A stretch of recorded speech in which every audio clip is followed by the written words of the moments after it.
사람들은 다 자기가 유명해지기 원합니다. 그러나 성경은 이렇게 얘기합니다. 예수님을 높이는 자가 세상에서 높아질 것이라는 겁니다. 오늘 우리의 마음속에 진정 예수님을 사랑하며 따르는 자들의 예수님을 향한 태도와 세상 가운데 그분을 높이는 방식에 대해서 우리가 함께 묵상하겠습니다.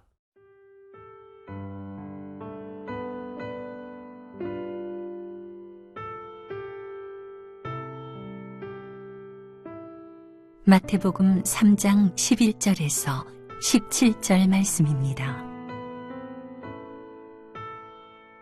나는 너희로 회개하게 하기 위하여 물로 세례를 베풀거니와 내 뒤에 오시는 이는 나보다 능력이 많으시니 나는 그의 신을 들기도 감당하지 못하겠노라.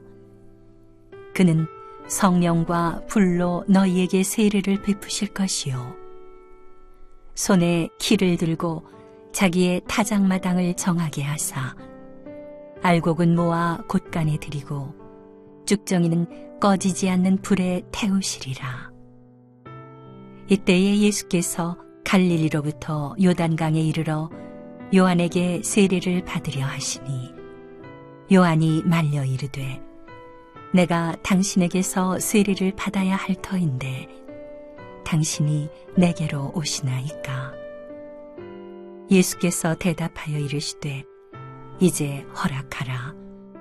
우리가 이와 같이 하여 모든 의를 이루는 것이 합당하니라 하시니 이에 요한이 허락하는지라.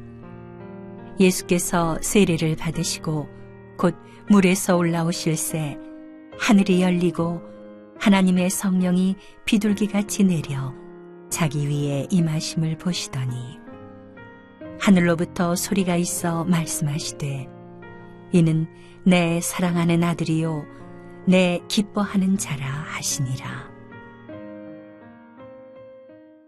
세례 요한은 우리와 같은 심경을 가진 남자입니다. 그러나 그가 세상 가운데 그렇게 주목받고 굉장한 리더십을 발휘할 수 있는 그 핵심의 요인은 무엇이었습니까? 그건 이 땅의 겸손의 왕으로, 온유의 왕으로 오신 예수님을 선포하며 높이며 그분의 오실 길을 예비하는 소리였기 때문에 그렇습니다. 우리의 인생의 진정 영광의 핵심은 그 영광의 본체이신 예수 그리스도를 높이며 사랑하며 드러내는 삶을 살았을 때 우리는 세상 가운데 왕같은 제사장이요 거룩한 나라로 세상에 영향력을 주며 살 수 있게 됩니다. 오늘 본문 11절과 12절을 같이 읽겠습니다.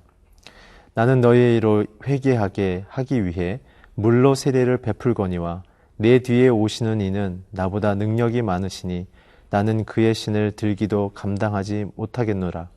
그는 성령과 불로 너희에게 세례를 베푸실 것이요 손에 키를 들고 자기의 타작마당을 정하게 하사 알곡은 모아 곳간에 들이고 쭉정이는 꺼지지 않는 불에 태우시리라.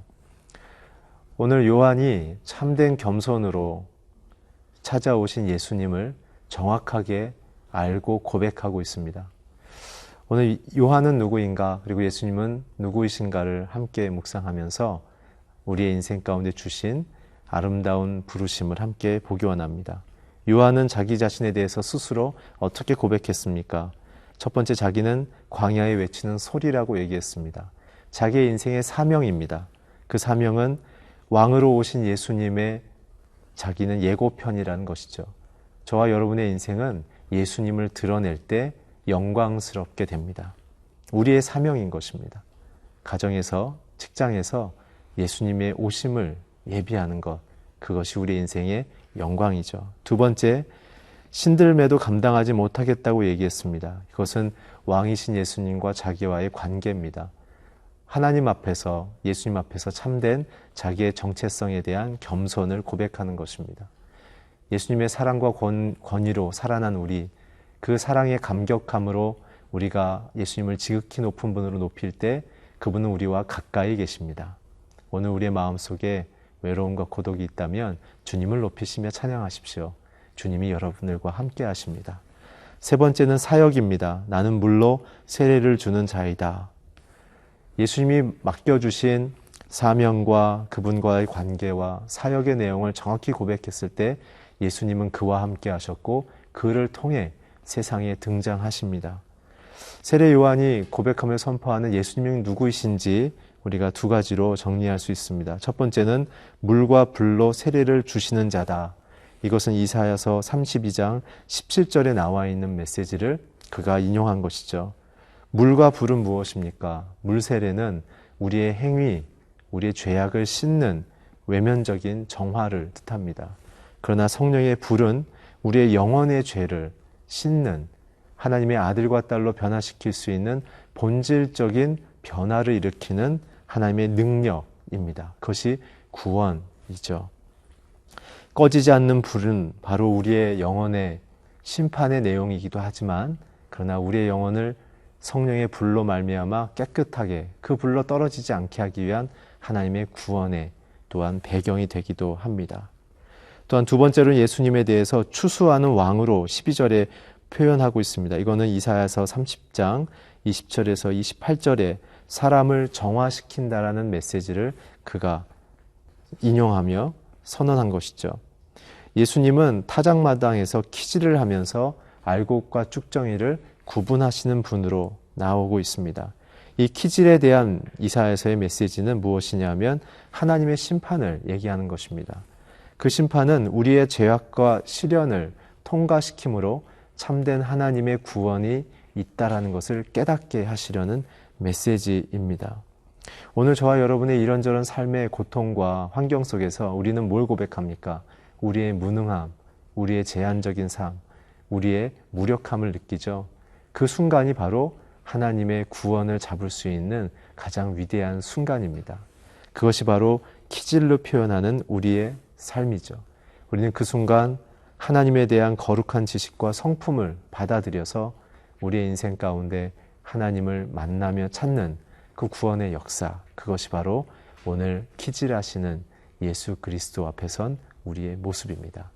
사랑하는 성도 여러분, 우리의 힘든 삶 속에서 불과 물로 또 키질하시는 추수하는 왕으로 오신 그분을 만나는 역사가 있기를 주의 이름으로 축원합니다.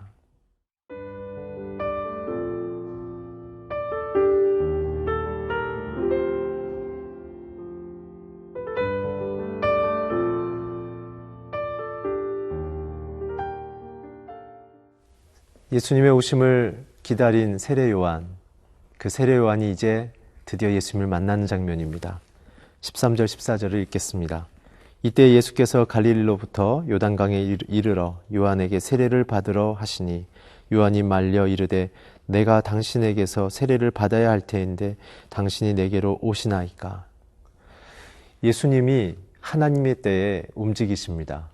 예수님은 자신의 마음과 생각에 임의대로 움직이지 않으셨고 정확하게 하나님의 말씀이 있을 때 움직였습니다.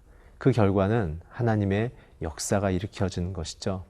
오늘 저와 여러분이 명심해야 될 것은 우리의 삶 속의 분주함, 우리의 삶 속의 임의적인 결정 속에 우리는 어떠한 열매를 과연 얻고 사는가. 우리도 예수님처럼 하나님께 기도하며 그분의 때에 움직였을 때 주어지는 하나님의 약속을 받아야 합니다. 오늘 요한은 예수님에 대해서 정확히 고백했다고 전반부에서 묵상했습니다. 예수님은 물과 불로 세례를 주는 분이셨고 추수하는 왕이었던 것을 그는 고백했죠. 그래서 자기는 죄인이고 예수님은 하나님인 것을 알았기에 죄인들이 받아야 될 세례를 예수님이 받지 말아야 될 것을 오늘 예수님께 말씀드리고 있는 장면이었습니다. 그러나 예수님께서는 계속해서 자신이 세례를 받아야 될 목적에 대해서 15절에 이렇게 말씀하십니다. 예수께서 대답하여 이르시되 이제 허락하라. 우리가 이와 같이 하여 모든 의를 이루는 것이 합당하니라 하시니 이에 요한이 허락하는지라. 요한은 자기의 종교적인 상식을 뛰어넘고 포기하는 순종의 모습을 보입니다. 우리가 고집하고 있는 것이 때로는 하나님의 역사를 막을 수도 있습니다. 오늘 주님이 죄인으로서 세례를 받으려는 목적은 모든 의를 이루려는 것입니다. 이 의는 무엇입니까? 두 가지입니다. 하나님의 정의와 칭의입니다. 정의는 무엇입니까? 도덕적인 양심으로는 받을 수 없는 하나님의 용서를 받는 것이 정의입니다. 우리는 우리의 죄를 행위로 씻을 수 없습니다. 하나님의 용서를 받아야 합니다. 그래서 그분 앞에 나아가 죄인인 것을 고백해야 합니다. 칭의는 무엇입니까? 자기가 죄인인 것을 고백했을 때 하나님이 죄를 씻어주시는 정의를 베푸심을 통해 자신의 자녀로 죄 없음을 선포해 주시는 것, 그것이 칭의입니다. 오늘 예수님께서는 요단강 안으로 걸어 들어가시는 장면, 그 장면을 통해서 죄인을 대신하여 물세례를 받음으로 우리의 모든 죄를 자신이 감당하는 대속의 은혜를 표현하고 계십니다. 또한 물 밖으로 나오심을 통해서 이제 인간이 죄악 사망을 이기며 죽음을 이기며 부활할 것을 보여주시는 그 죽음을 이기시는 부활 사건을 보여주십니다. 사랑하는 성도 여러분, 우리 안에 진정한 세례의 정신을 회복해야 합니다. 우리의 육체의 죄악이 주님께로 인하여 십자가에서 전부 다 대속됐음을 선포하여 그것이 끊어지는 거룩의 역사가 일어나야 하며, 두 번째는 이제는 우리는 부활한 인생으로 하늘의 시민권을 갖고 살아가는 우리의 인생이 되어져야 합니다. 그래서 우리는 새로운 피조물이 된 것입니다. 그래서 주님과 한 몸이 된 것입니다. 이제 16절과 17절을 보면 성령이 그분께 임하시는 성령의 대관식과 같은 장면이 드러납니다.